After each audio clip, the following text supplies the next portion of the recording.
libanais, je suis né à Beyrouth, je travaille entre Beyrouth et Paris. Je suis collectionneur d'art, ça fait 25 ans que je suis dans le monde de l'art.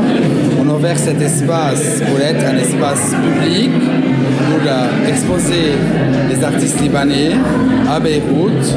On a fait cet espace parce qu'il faut avoir toujours dans cette ruelle, déjà c'est une rue pleine de musées et de maisons artistiques. L'exposition commence aujourd'hui, reste pour un mois, de 10 au 10.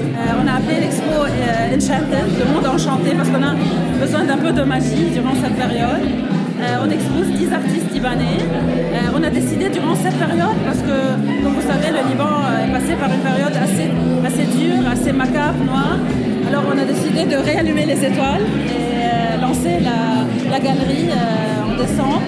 Et surtout, vous trouvez un fil commun entre toutes ces œuvres, qui est le monde un peu de la nature, de la ville, des personnages qui sont théâtrales, qui sont aussi excentriques.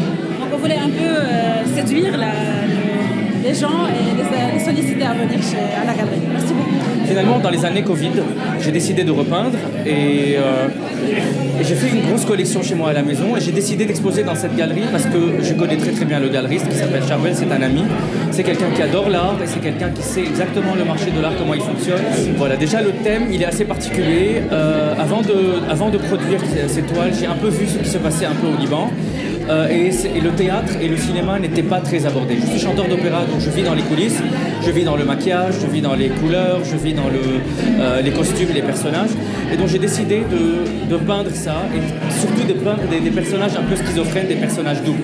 Par exemple, le personnage d'Arlequin, c'est deux personnages. Le personnage d'Arlequin et le personnage de Pierrot, on ne sait pas si c'est un homme ou si c'est une femme, parce qu'il a des ongles longs, en même temps on croit que c'est un homme, voilà, donc il y a deux maquillages tout autour. Et je trouve que ça vend du rêve, au fait.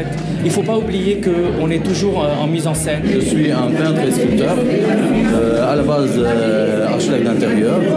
C'est la première fois que j'expose cette collection exclusivement à la galerie Chaos.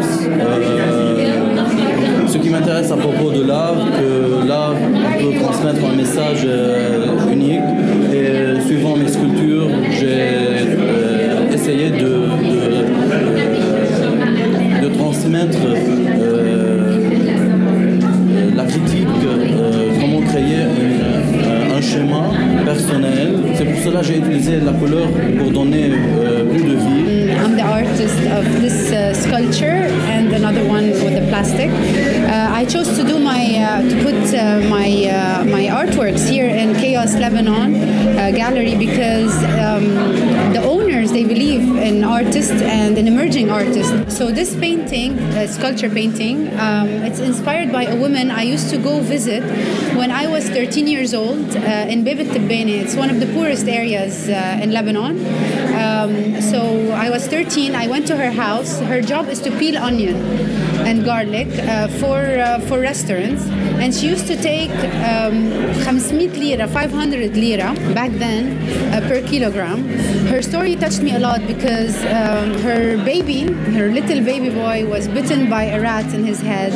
Her husband was in jail and she had little daughters. Her story stayed in my mind and in my heart.